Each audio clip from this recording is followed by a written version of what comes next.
Welcome to Tabletop Gaming Guild. Tabletop Gaming Guild is all about the experiences and memories that playing tabletop games with friends and families can create.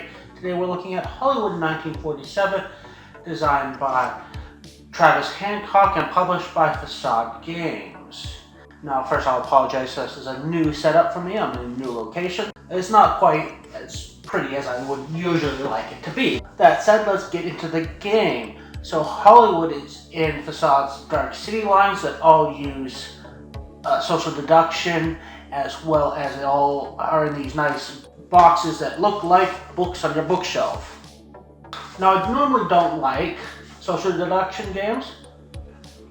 We'll see if this game changes that.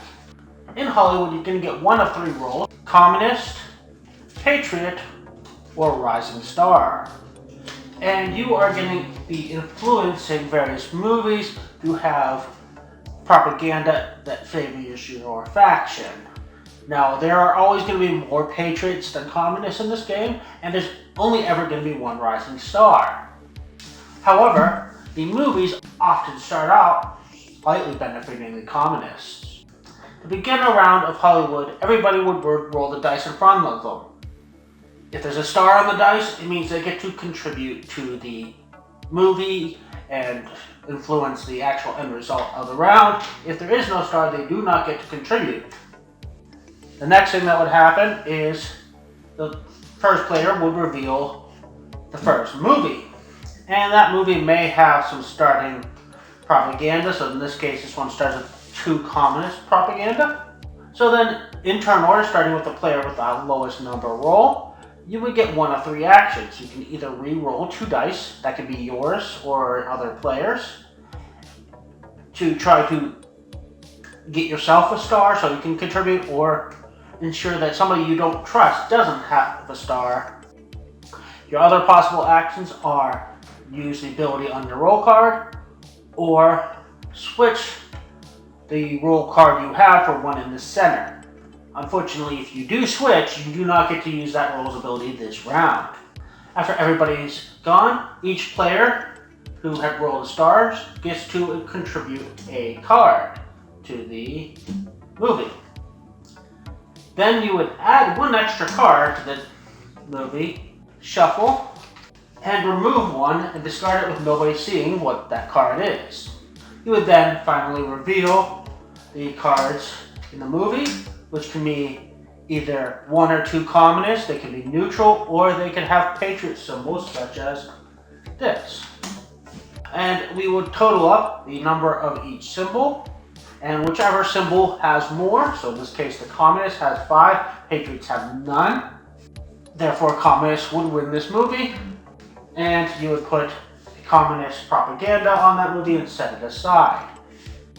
The game ends if any side has won 4 movies, and noting that in a tie, communists win. If you got into the 6th round and it is scored 3-3, on the 7th and final round, the winning side has to win by at least 2. If they fail to do that, the rising star wins instead. So that's a general overview of the game. I obviously didn't go into each role. They are pretty interesting and they do change up the game. There's some that allow you to, decide which cards get added to the movie from the deck, or see the ones that are being taken out of the deck.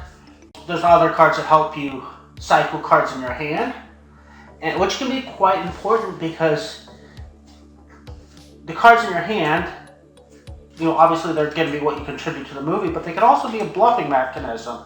So you obviously don't want people to know you're the communist, so you can always say, oh, this hand's terrible, and make a fuss about how horrible your hand is. But if you truly do have a terrible hand, you can also use abilities that allow you to cycle your cards.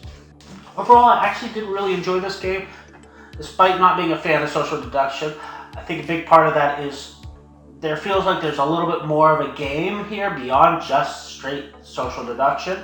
And you have some ability to influence the flow of the game with the various game mechanics and the rolls. You can simply make sure that you're the only one who gets to vote. Beyond that, it looks really nice. It does play with a wide range of players. It says it plays with 1 to 9, which is social deduction, so really I don't see how 1 would work. But really, 4 was the minimum. If you can get more players, do. That said, it's a really fun game. It's pretty inexpensive, and it actually looks really nice for the price you're paying. So I'm glad to have gotten this in my library, and I hope it's a game you enjoy as well. Thank you again for watching. Please join us again on YouTube, Twitch, Instagram, and other social medias. And please don't forget to like and subscribe.